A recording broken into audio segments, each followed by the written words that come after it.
Okay. Let's hoping that we do not have the issues that we had last week with the sound quality. That would that would be terrible. Um, so I'm just gonna blather on until someone actually goes, sounds good, or sound sucks. One of the two. Either serves. Assuming anyone's here. Bonsoir. Sounds good. Yes. Oh God. My friend, my friend's insanely busy this month, so I wasn't able to talk to him about and write down because my brain's a sieve. It's January was a year, and this first week of February has the last week of January, first week of February has been eventful to say the least. I think some of you have seen the news. Um, uh, So, Ans and Stacy, so happy you're here. I hope you guys had great weeks, or great. You guys had a great week. Grammar matters. All right, so this is back. I'm currently working on. I wish I was further along this weekend, but I'm not. I'm currently working on this gorgeous double spread in the early 30s of this book, but I left this page to work on for you guys. I'm going to see if I can finish this top panel tonight on stream, and then I'll go back and finish the rest of the page because I want to scan it and send it to my fine friends at Heroic/Titan. Yeah, so this is the preamble to the really, really nasty wolf fight that I did a little change here. Part of it was like just doing research and everything. This scene takes there's actually a little note where it calls on the fact that Conan doesn't have a fire, but there's no way I think Conan would have survived to this scene if he didn't, build a fire. And Conan he's so freaking good at survival. I'm pretty sure he could grab a random chipmunk and build a shelter out of it. So building a small fire is gives me some room for dramatic lighting, and it allows me to do something really, really fabulous. Allowed me to do something really fabulous during the subsequent wolf fight that's coming up. That you guys will have to see in Savage Sword of Conan issue 2. There's a lot of stuff I can't wait to show you. So yeah, I'm gonna start. No, I'm not gonna use the thick. Let me use if I get into the details first. I'm gonna use my 005 as actually, I should also. I finally bit the bullet. It helps that Titan finally sent me the print specs that they're using, not the ones that I had to go on my way to. There was no print specs when I started on this project at all available. So what I did is, with the then editor's encouragement, I went out, I grabbed a couple issues of Savage Sword that were printed back in the 80s, ran the 8.5 by 11 print specs, essentially did the reverse math for different working sizes. If people wanted to work on 11 by 17 sheets or slightly larger. And turns out that I think Titan, who's handling the printing, is using a printer that's using European printing specs. So the pages are going to be narrower than I thought they were. So that means this is the last page that's on 15 by 20. The rest are going to be on 13 by essentially 20, but I can crop off the rest. So, and it's only because the pages are narrower, so they can actually, if I almost completely eliminate the handling edge here, I can just transfer my blue lines to the board and not spend an hour and a half to 2.5 hours lightboxing every page. This is a simpler page, of course. And that saves me so much time. There's nothing I can do to get that time back, but wow, it's going to save me so much time for the last few pages. the last few pages as of this point. So it's way too many. It's 15 pages. I want to be done by Friday. I don't know if I can do that. I'm going to try. I'm really, really going to try. Yeah. So what I just did using this is standard kneaded eraser. You got to get it a little tacky.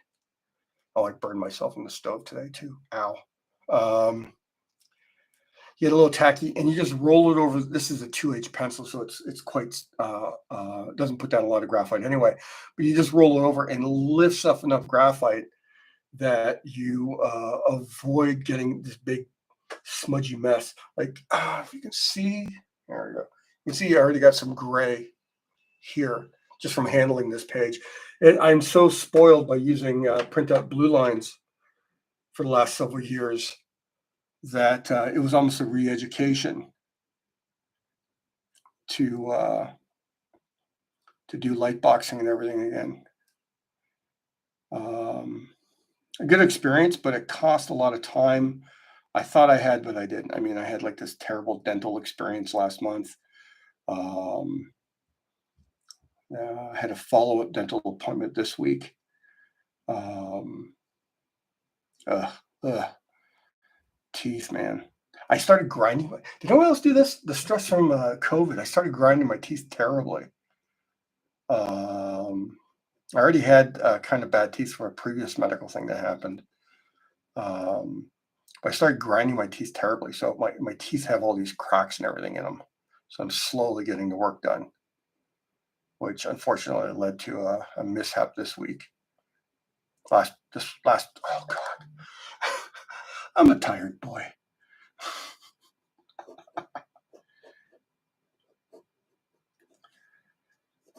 Here he is, Conan, just sitting by a fire, sharpening a stick with a sharp rock.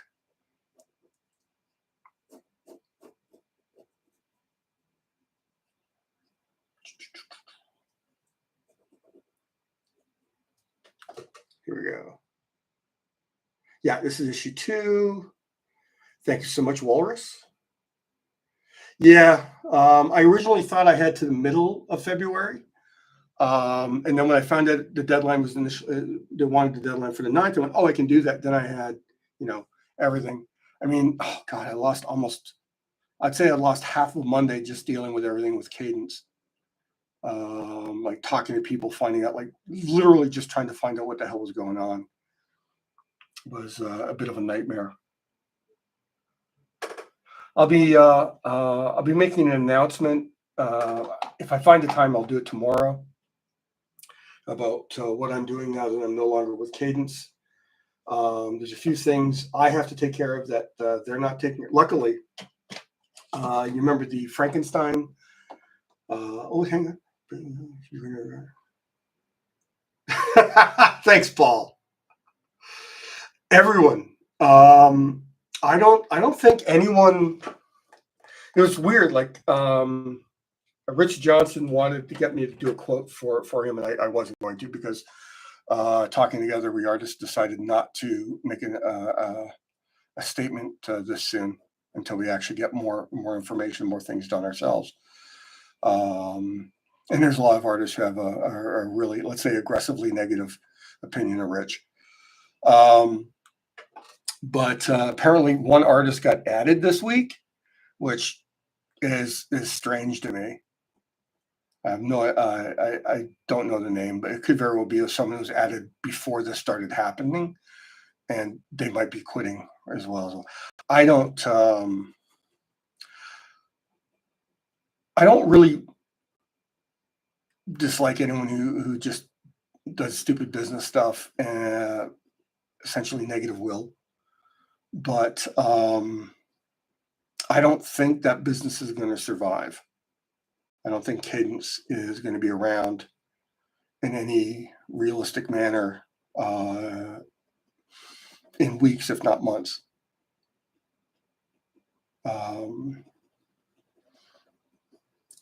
In the interim, I may sign up with an art rep in the future, but I think I might be more inclined to try and start up like an artist co-op where we own the business and we can ensure that there's a lot more faithful accounting of what's going on.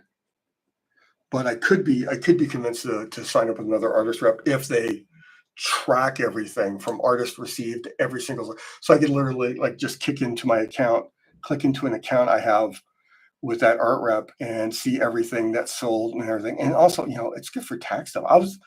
I I remember last year I was going through PayPal and I literally had to luckily PayPal is pretty flexible for that, but I had to go through and say, okay, well what sold through PayPal in this last year? And it's a pain in the ass to have to do that. I'd much rather either be able to just click a button, print it out, and know everything I sold and everything. But that wasn't possible with Cadence. I never got any sort of accounting. I would just get a payment, and most of the time they'd list what sold. It was, I think my opinion of a lot of the artist reps in comics are it started as a side hustle and they hit a certain critical mass of clients and it turns into stupidly profitable business. Um, I mean, when the news broke, I did a quick counting, and Cadence had 110 artists they were representing.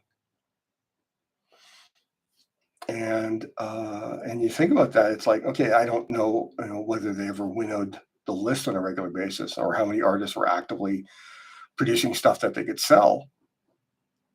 But you think about it, it's if you're taking 20% of all that, that's a lot of money.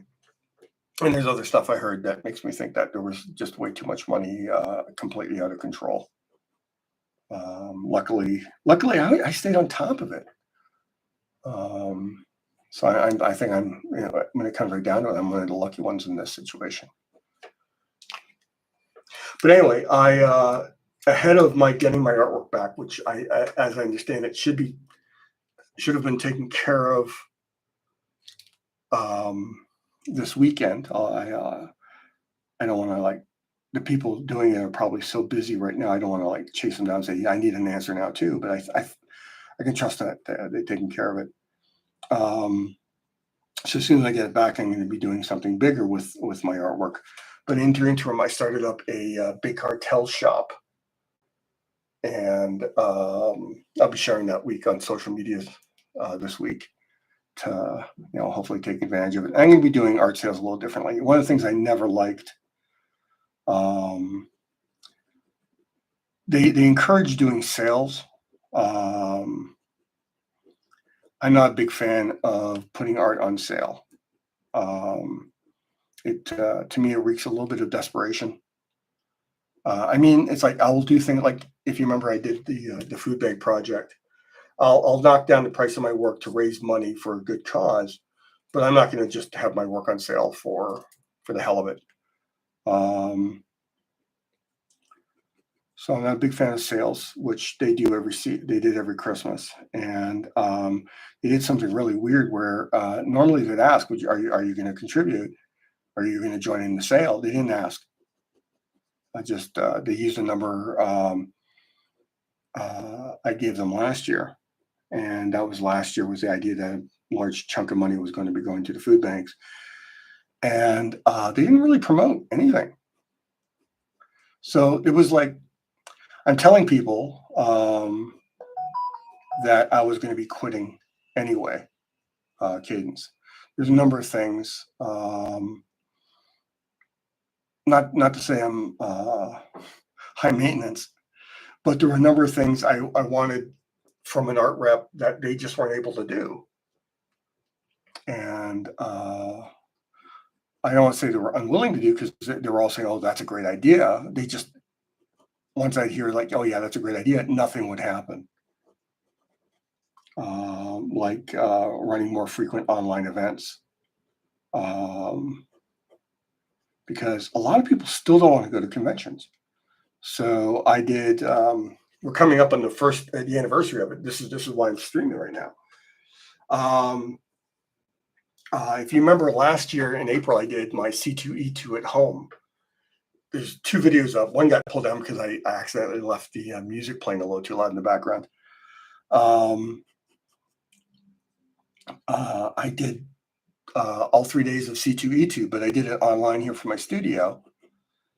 And I think I'm very happy with how it went, to the point where I said we should offer this to different cadence artists, and they're like, "Yeah, we should do that. Yeah, we should do that." And then nothing got happened. So I'm working on a company with some friends. We should be also making an announcement on that, where we're going to be doing online only events. We have a name already, Artist Alley Online. Um, and we're going to do things where we're going to replicate the experience of an artist alley. So, like, we're going to take commissions, which is part of the reason why I was going to move away from cadence, because I didn't want to double dip on because 20% of the commission sales for Artist Alley Online are going to go to support this new company. And I don't want to say, okay, here's 20% there and here's 20% to cadence, who's not doing anything. So that was the biggest part of why I was already preparing to go. Those things, I think, are indicative of the future of comics. You need to see where the industry is going. I still love conventions, but honestly, as a business venture, conventions are a nightmare. Almost none of them comp you a table, so you're paying $500-600 for a table. Then you got to pay for hotel and travel, and eating food on the road is always more expensive, than just cooking for yourself at home. So I was like, this is going to be a more viable way to basically just make sure the fans who want stuff, and a lot of people post COVID, a lot of people don't want to travel either, and I understand that. And I've also talked to a lot of people who like buying art. They don't like all the stuff around it because they're become such celebrity magnets now. Just make the experience of going to conventions so much not about comics and about all the rest of fandom they have no interest in. So I think Artist Alley Online is a possible solution to that issue. So we're going to replicate everything you have. So there'll be commissions. We're going to have some original art sales. We're going to have like a little shop that you're going to be able to go to if there's books, buttons, pins, whatever you would normally find at an artist's table at a convention. We're going to have them. We're going to organize drop shipping from Canada and the US. So it's like we'll ship everything. Like, I'm in Canada, so I'll ship everything that sells at the con to the American reshipper, and they'll ship. I volunteered to be the Canadian reshipper, so they're going to ship that up to me, and it'll also help people save money in terms of that. And it's like we'll just run them every few months. We'll get different guests, different people involved, and I think it's a smart move. The whole point being of basically, you don't have to go into a crowded. I mean, okay, I'm babbling a bit. The thing that freaked me out over the last few years of the convention going experience before COVID was all the security issues. I mean, everyone having to go through, and it makes sense. I mean, I'm not saying they shouldn't do it, but what I'm saying is the fact that they had to do it, like checking for explosives. I mean, what the hell? I mean, yeah, I mean, a lot of people are getting death threats. I got death threats for Second Coming. I think Tom King got death threats for Batman. I mean, it's crazy out there. And who really wants to, really engage with the crazy these days? So, okay, let me look at chat here. I've heard good things about Felix Comic Art. There's another company I've heard really, really good things about. It's the one that represents Cully Hamner. Essential Sequential. I've heard good things about them, but I'm not. I think the bar is really, really fucking low. Sorry for the language, but I think the bar is really low to be considered a good art rep these days. I've heard horror stories about other companies that might be in the news soon. I mean, I hope. I'd rather everyone ends up being okay, but I think this might force a shuffle in how. Here, I've got most of Conan done. Shuffle how they approach, how they deal with artists, how artists look and have expectations about what their art representation does. I mean, anyone now who doesn't have an immediate ability to find out what the financials are should be immediately reconsidering who they're with.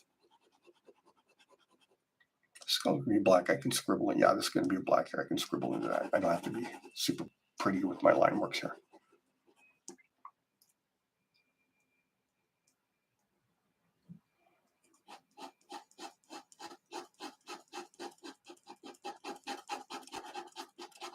I think changes like that are only going to be for the better. So if Felix Comic Art already does that, more power to them. And I mean that. I mean, there's just it's too small an industry to not have the money, accurately tracked. I mean, I've heard horror stories. I mean, honestly, so many artists have come forward with horror stories about past experiences with art reps who didn't really give the information that they should have been giving to the artists.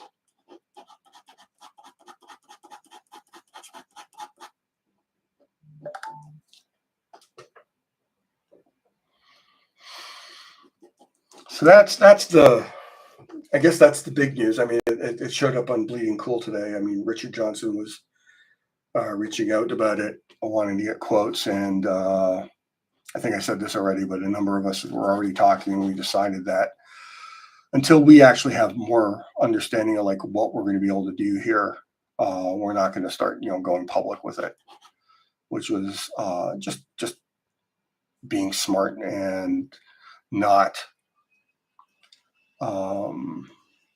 immediately jumping the gun. Some people, I think, announced too early they were leaving before even communicating with other artists, and that's sad. But I think in the long run, it's not gonna matter. I mean, people were upset, and they had every single right to be. This was very poorly handled.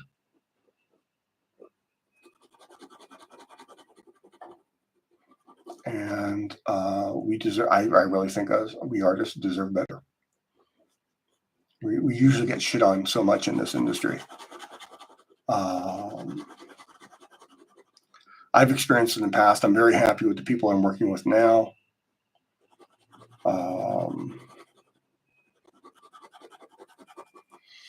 But we have to admit, everyone likes exploiting workers at a certain level in this country, and artists are workers. Look at what's happening with AI. I mean, we have loads of people who do not care that it's going to hurt artists, and say, "Well, it's fun for me, so screw you."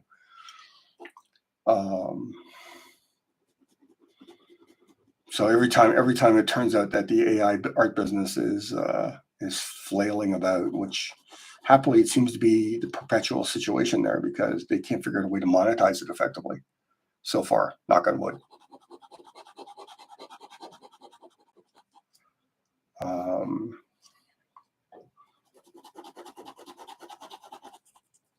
Pulling highlights off those feet there.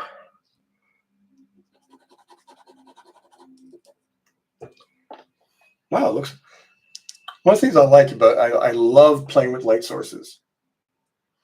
I mean, there's going to be a fire in here. I'm going to probably do a little bit of white paint effect in here after I do all the values and the little ring of light here. And I'll probably go in with, and I'll do it now just to show you what I mean. So I want what's called a core shadow or it gets really, really dark. So core shadow, like you've probably seen, so we'll find a nice little card to do this on. So you've all seen light source hitting a sphere. So you have light side, shadow side, and cast shadow. I'm not doing anything. But what is you have areas. Okay, so one, here we go.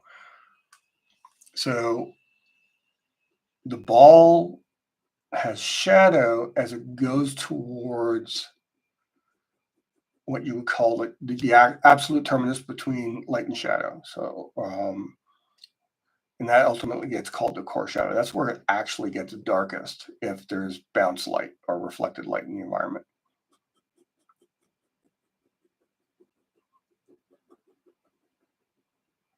Right. So in a large room, light goes everywhere.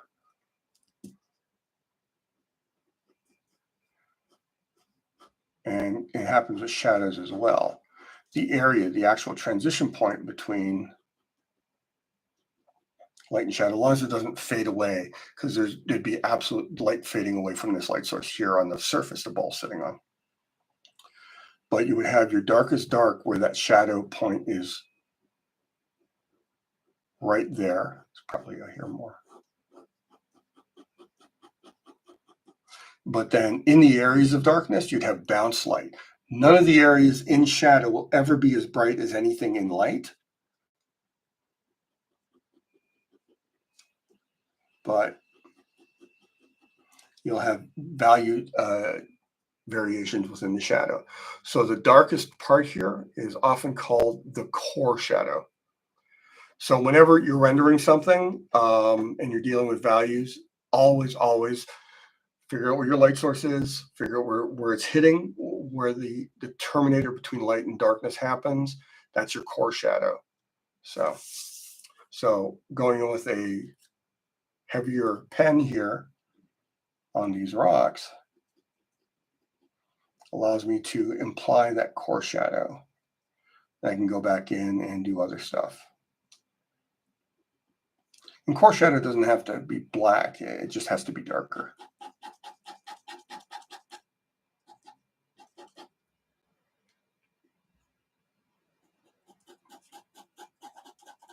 I can put some complete shadow here, but there's going to be a highlight in the toe. I'm going to go in white paint and fix that later.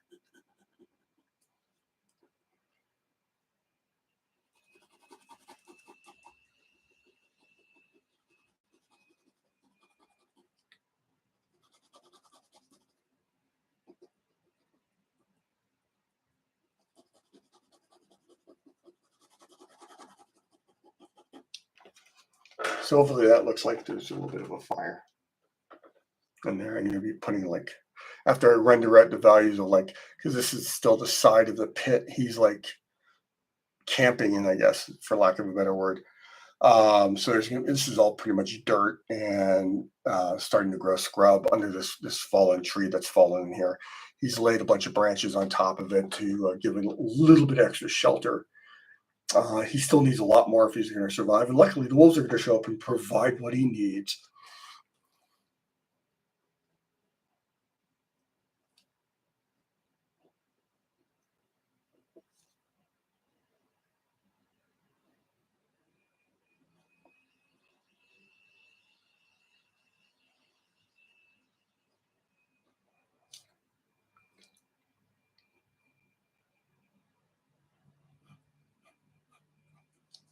Just trying to get that makeshift spear he's got.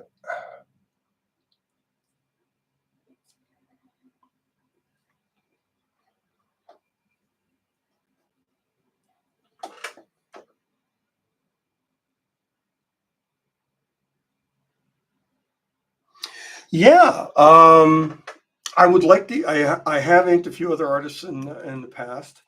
I remember my first job inking someone else. It was my first year at Marvel, so this is early '90s. There was a Midnight Suns Unlimited quarterly magazine, and an artist turned in an unprintable Johnny Blaze story.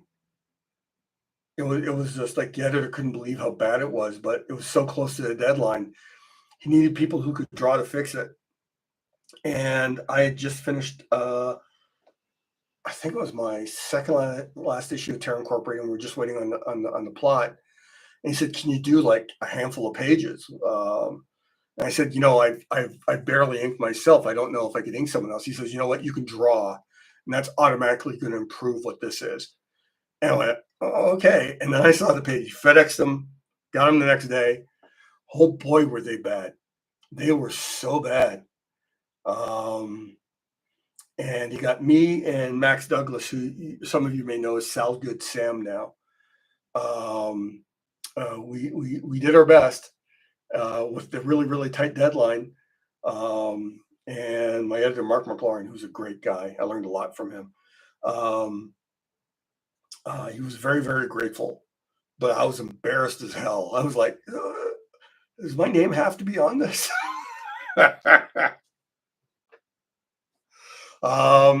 Yeah, there's a lot of artists I'd love to ink.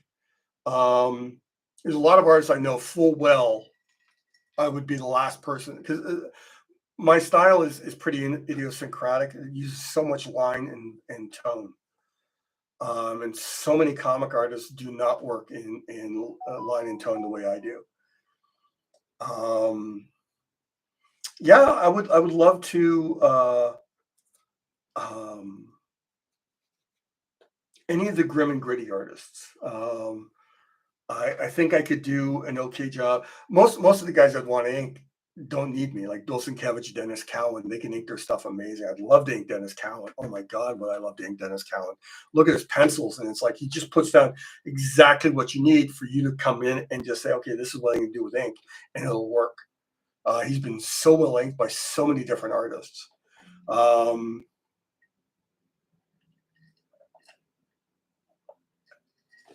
mhm.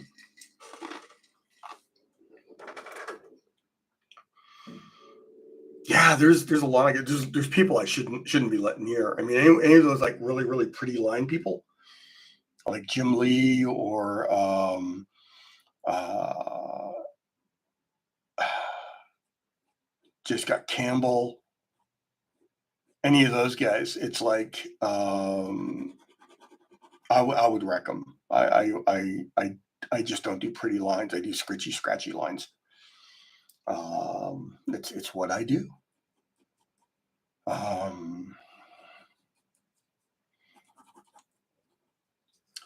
so it would be a fun experience. I there's used to be friends with Ty Templeton, great artist, great storyteller. Um, and he got tired of penciling for a while, and so he just worked as an inker because he just wanted to work, but penciling was I think he was exhausted from penciling, and it and he talked wonderfully, almost joyfully about inking other people. He actually inked a page of Pitt book I did back in the mid '90s, mid late '90s. Can't remember. It was like Pitt in the Blood. He inked a page of it, and it was amazing to see his line work on me. My previous experience was being inked by much more contemporary style art inkers, and Ty brought this very classic old school ink line to it, and I liked it. Um, I like to think that whenever someone interesting inks you, you learn from it. Trying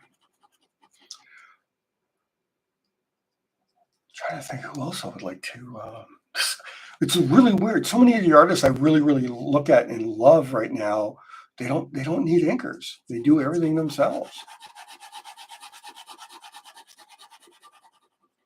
I'm going to go in over this after I do this with some dry brush and some Prismacolor art sticks, like colored pencil, wax based, um, to give some more texture to this. Very old school. It's real old school would use a grease pencil.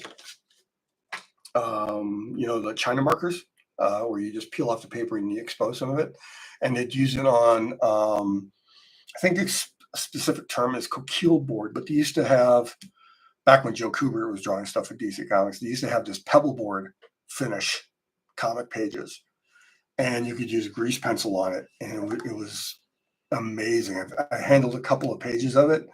A friend of mine gave me one, so I cut it up and played around with it just to actually get an experience of it. It was interesting. It was really interesting.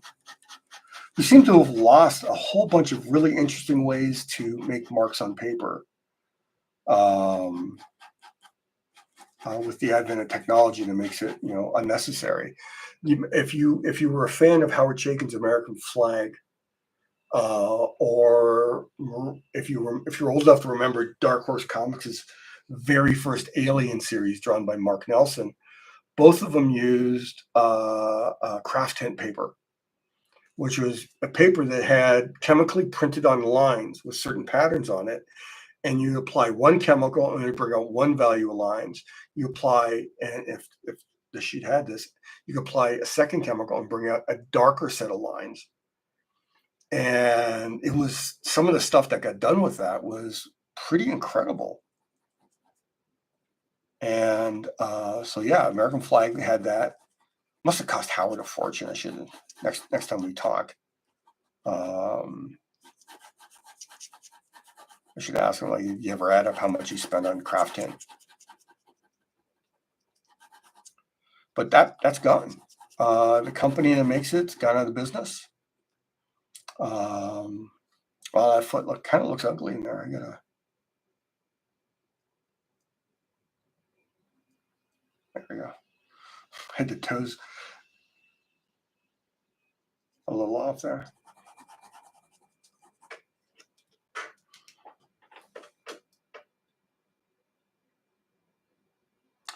Gary Leach was just a great inker. You know what? If someone was going to be inking me, I wouldn't do my pencils the way they are. I would have to provide a lot more information, which is, I guess, a disincentive for me to let someone else ink me these days, because I know what I'm drawing. And I think I explained why I started inking myself was when I realized I was now drawing everything twice if I was inking myself.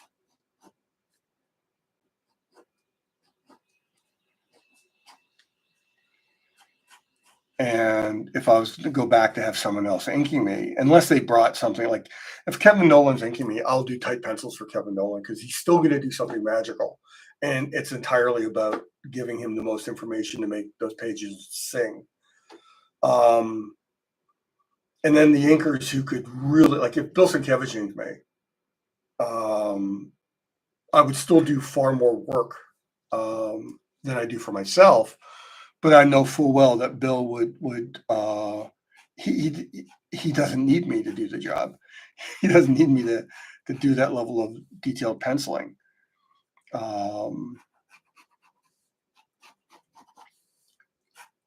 I think I could pretty much, anyone who wanted a rough and sketchy style, I think I could ink pretty much any one of those guys. If you want to go for crisp and clean, I am definitely not the guy. I haven't honed my skills in that direction. I could do it, but it would take me like 2-3 times as long as my doing anything else. And I wouldn't see the benefit of my inking that. It would have to be someone who says, okay, I draw super sketchy, sloppy, dynamic stuff. And I think Richard could do a good job on it. And that would be the situation where I go, yeah, okay, I can do that. In fact, some of this stuff, I think I'm going to use my, here we go.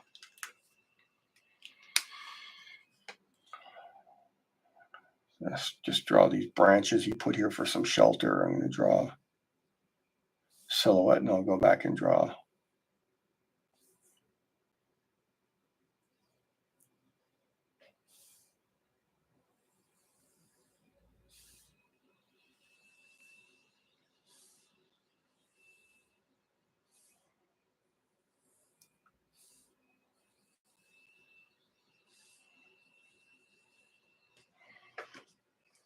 try and get the idea that there's light going through these sticks he threw on top of the fallen tree, just to provide some wind cover and some support. So this is where he is.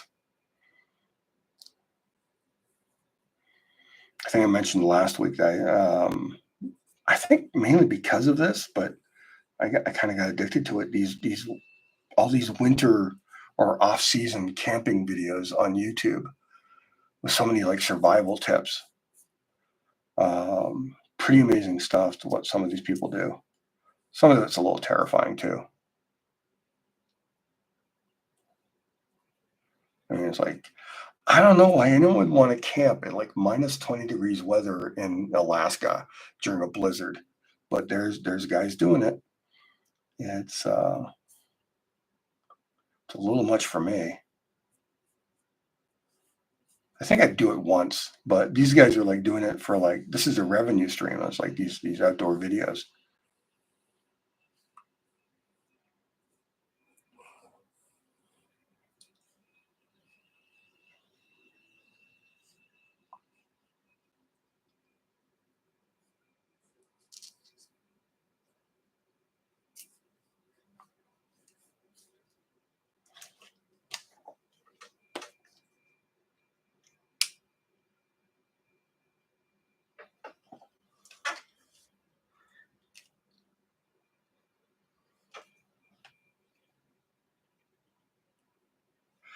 What I like best about this Conan story is I think I told you guys that, okay, so I'm working on, and I had to slow it down because I got behind on Conan, but I'm working on a bunch of witch short stories set in the world of Coven, and I'm going to be running it on Patreon as I finish them.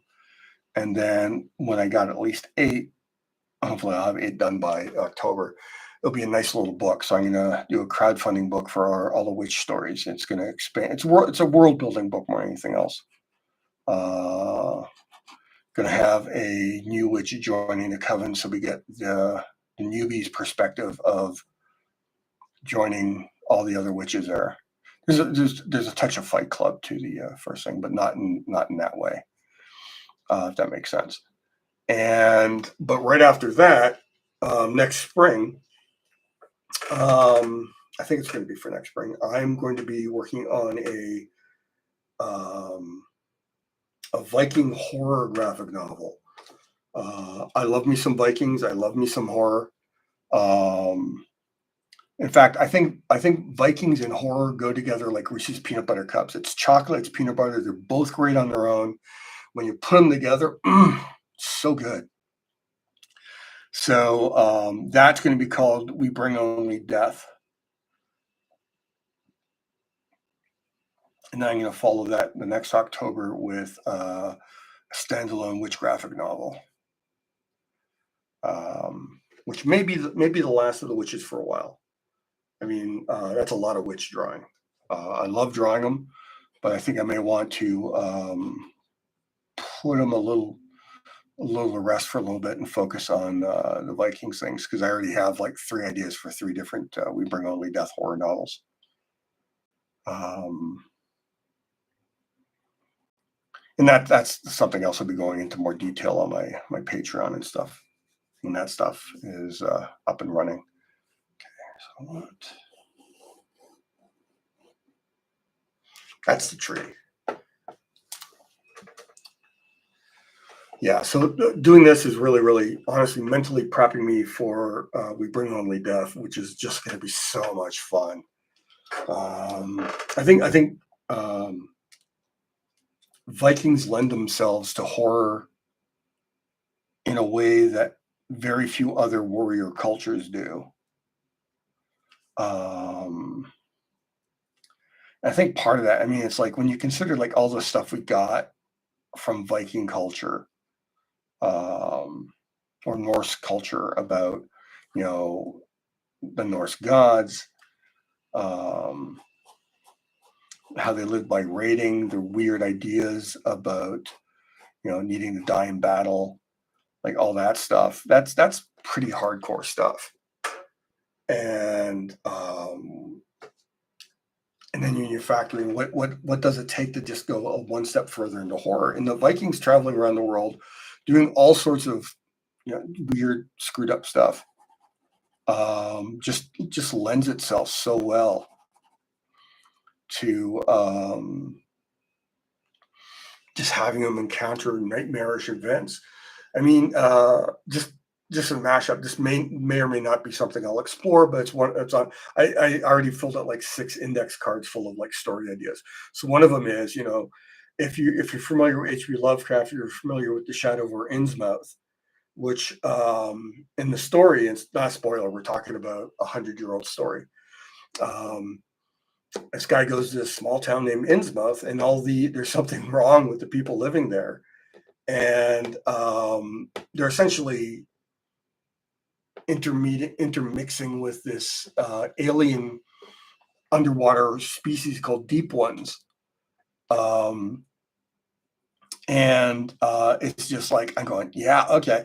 So what would happen to Vikings who ran afoul of deep ones? They're Vikings are ocean going raiders, and what are they going to do if some underwater species with magical capabilities wants to mess with them? Not going to end well for the Vikings, man. Um, so I mean that just feels like something almost like a natural to play with, like Vikings discovering that a nearby clan is not what they thought they were anymore. That would be fun. I mean, it's just like that type of stuff immediately is perfect setup for Vikings. Um, and it's like the Vikings believed in witches and they believed in fate, um, and so many things that just can take this amazing dark turn. Giants, the undead. It just goes on and on and on. And if you take advantage of that material in the right way, you got stories. And the trick is just finding a good way to tell that story. So hopefully I can figure that out.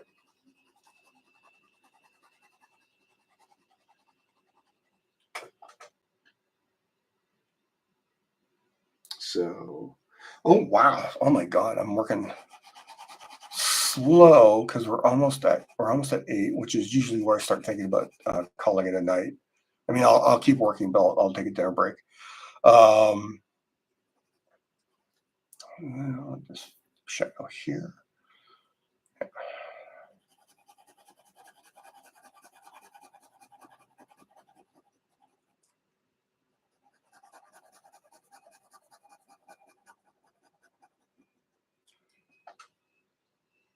Any questions about anything I've not blathered on about so far?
I would like to. I think right now it depends on how close I get to the actual deadline. I mean, if I blow this deadline, they'll probably like, well, thank you, but move along, which would be totally fair. I'm gonna run over this thing and use white paint to pull out the lit sides of these branches. I would love to do one. Uh, no one's talked about it yet. Again, I think everything's very premature. I want to get this issue done. I think it's very important that this issue gets done before any discussions of further work is done. There's a part of me that just wants to spend the rest of the year just working on my own stuff. Just get the witches done, work on the Viking story, write some stuff for some friends I want to work with. I got, if you're familiar with the artist Christopher Mitten, he's one of my favorite guys in the industry, and I came up with, I think it's probably the best story for his work I've encountered yet. I mean, I'm being arrogant here because it's my story idea, but I would love to see him finally get to do a story that really, really matches his style. And I also want to get to do more writing.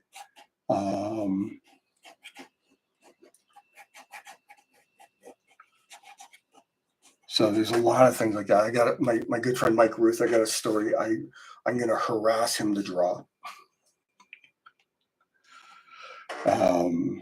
Hopefully, I'll be able to get him to do it.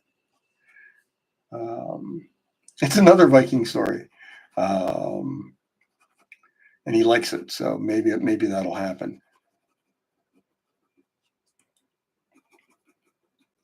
Gotta break up some of these long, streaky white bits. It'll allow this spear to pop from the background a bit more.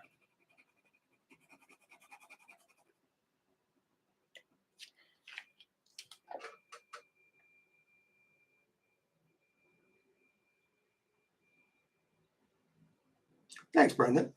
Thank you, Hanson. Yeah, so as you can see, I did like almost like a gray next to the dark shadows by the stones. So when I do, I can do it now actually, because we're coming close to the end. So I can erase and see what lines I need to add back. Before I do something like that, I'd like to see what it looks like completely devoid of. Here's my 005.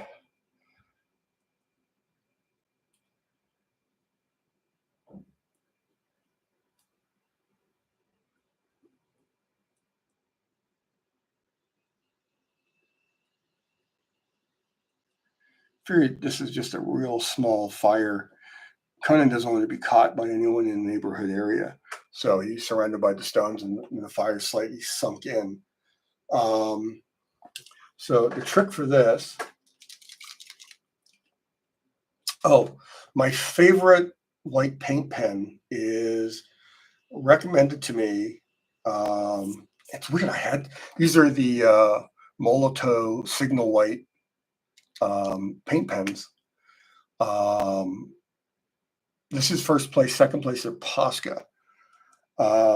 They're great, but the coverage with the Signal White is so good. Okay, so that's going to work. So I want to make sure. So I'm going to go back in here. 3. No, I used the 1.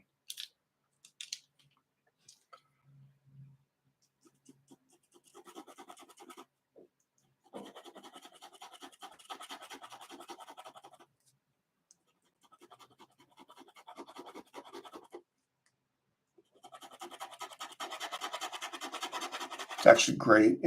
I got my son to drive me because I'm like so tired and worn out and everything. He drove me to my my local art supply shop, and so I got this, and I forgot how great the Signal White is for covering. And just for covering large areas, I picked up a refill tube so I can just squeeze some out and use a brush. Yeah, so I think the hierarchy of white paint pens in terms of coverage, Molotow with Signal White, Uni Posca, it's a gouache, I believe, in here. Its coverage is good. It works best on waterproof inks. This seems to work just as well on waterproof and regular pens. After that, I like the Pentel Correction pen. This one's actually, so every once in a while you get one where it's like you literally have to fight to get the white out of it. Or the cap, for that matter. Oh no, okay. Maybe I was having one I was struggling with on the page I was inking yesterday. Um, then these jelly rolls. Now I find that a lot of these gel pens do not flow very well. So I get the biggest one, and which means you don't get the finest line. But this is the only one I find that flows reasonably well. I've had so many where I just start using them, nothing's coming out. I toss them. Um, this is a nice brand. It's really weird. It's Flymax. It's from Amazon. It's not super fine. It's close. The paint separates sometimes. So it's not as opaque as the Molotov, and it's not as fine point as the Posca. So that kind of puts it down, but it's great. This is also really good over better over waterproof inks than regular inks because this gets absorbed in a bit. Um, then after that, I will use something either like white gouache, which I generally use mostly for splatter, or use a brush with the Eon Void white ink, which is pretty damn good stuff. Everything from Eon is good. The paper's amazing. Their black's pretty good. Um, it's it's only pretty good by my estimation because I don't generally use that type of ink very much. Most of what I'll do is I'll buy cheap acrylic ink for dry brushing, and I'll do like put in this little glass, really neat little glass shallow bowl I got. I bought goat butter in this jar, and I think I bought it because I knew I wanted to use it for an ink reservoir. So I don't see jars like this anymore. So it's like um, you can see how I've been using it for a while. So it's like so coated with ink on the bottom there. So those are my primary tools for white paint correction stuff.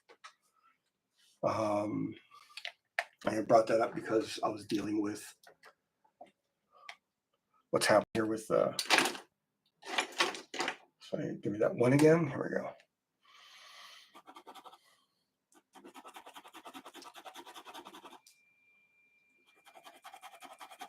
There's going to be a pile of twigs over here, but I can render into them and I can pull out highlights from the twigs after.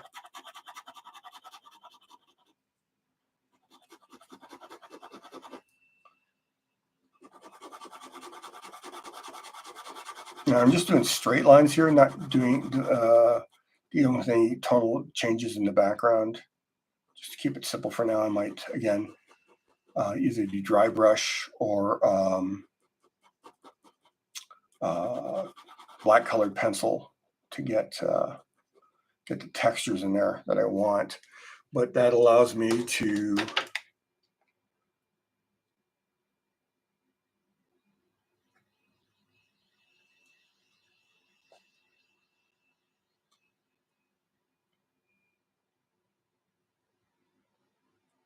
feel little sparks falling out of that fire. And so that's how I'm going to be handling the fire. So just that little bit right there, the little dots around it actually gives it kind of weird sense of glow. When I'm done the whole page, I might go back in just the tiniest bit of white splatter to actually really build up the idea of a glow. But I don't think it needs it.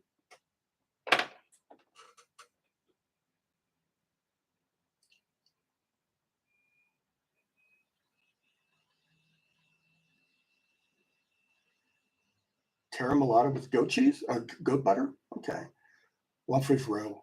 I usually only eat roe with sushi. I like that weird kind of poppy crunchy texture it adds to well-made sushi. Um, I'll have to look up lumpfish roe. Well, on a slightly more lax deadline, I would certainly enjoy drinking while drawing. I usually don't drink alone. You know what? Maybe we should have a pick a drawing session and have a drink and draw. Like maybe someone commissioned me and I do a commission for a stream and it's like the Big Lebowski and we'll all drink White Russians. Um, and I'll draw, the Big Lebowski with White Russians in my system. Man, and talk about how the drawing really, really ties the room together.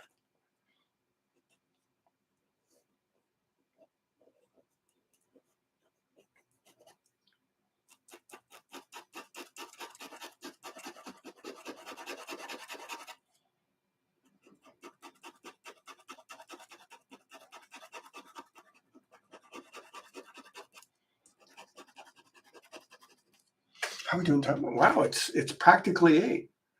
Thank you. I one of my favorite things is I said this already. I'm gonna just continually repeat myself. I love doing lighting effects in pen and ink. Um, just something about using the line work to build those tones just feels like a level of accomplishment with the media. Not that I'm trying to like brag or anything, but it's like I really feel that um, traditional comic book inking isn't really specifically as skill driven as it is technique driven. Not to God, I hope no inkers take offense with that, because I mean they're doing a type of inking that I would feel largely incompetent doing going into it. But I look at like I think I already showed you Joseph Clement Call, and there's Franklin Booth and Bernie Wrightson, all these masterful guys who were able to do everything with just black and white with that tone. And I love that stuff, man. I eat it with like a spoon, like it's ice cream. Now I want ice cream and roe and toast and vodka.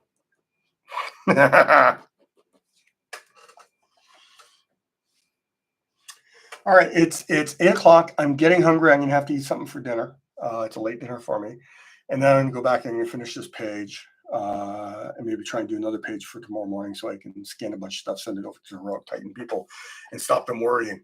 No, it's their job to worry. Thank you guys very much for joining me.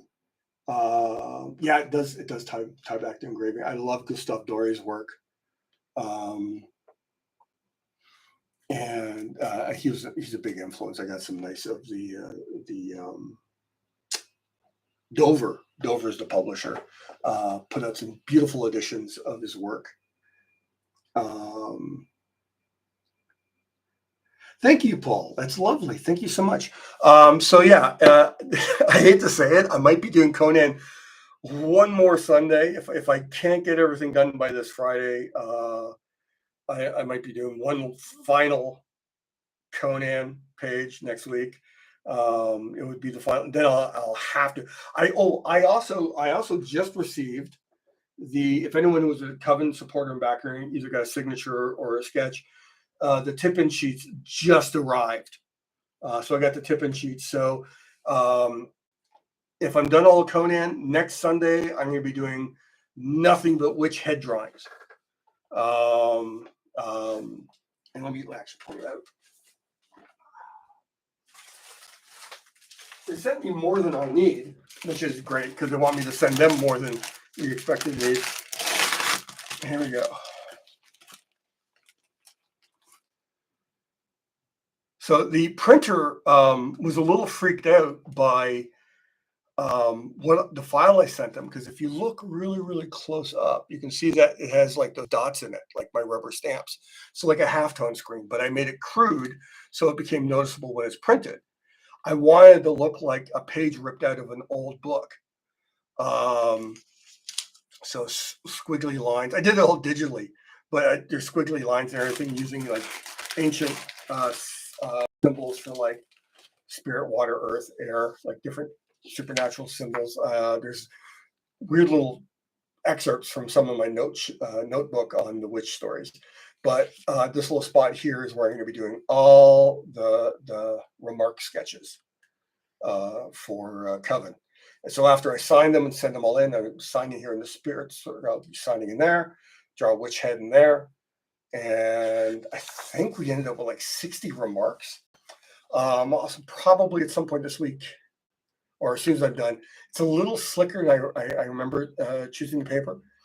So I'm probably going to do a couple test ones, and just for my own stuff. And what I might do is I might give them away like the test ones that aren't going to be sent in, because they might be more inclined to smudge or whatnot. All right. So this week I'm going to be making an announcement. If you're not a Patreon supporter, you haven't seen the announcement. Patreon supporters saw the announcement for my art sales page that's going to be coming up for the foreseeable. I'll be making a social media announcement about that this week. I'm working away at Conan this week. I might just turn on the camera and film some of it, maybe throw up a video this week. But the priority is getting the work done rather than promoting video of it. And so I'll probably announce, depending on like where I get Thursday, Friday, I'll either be saying, "Oh God, even more Savage Sword of Conan," or it'll be, "Oh my God, witch heads all night long." So you guys, you have an amazing week. You're amazing for coming and putting up with me babbling on here. Yeah. Oh my God, I love Dover books. And you guys have an amazing week. And I hope if you're able to join next Sunday night, 7 p.m. Eastern Standard Time, to watch me jaw and draw. Have a good night, people.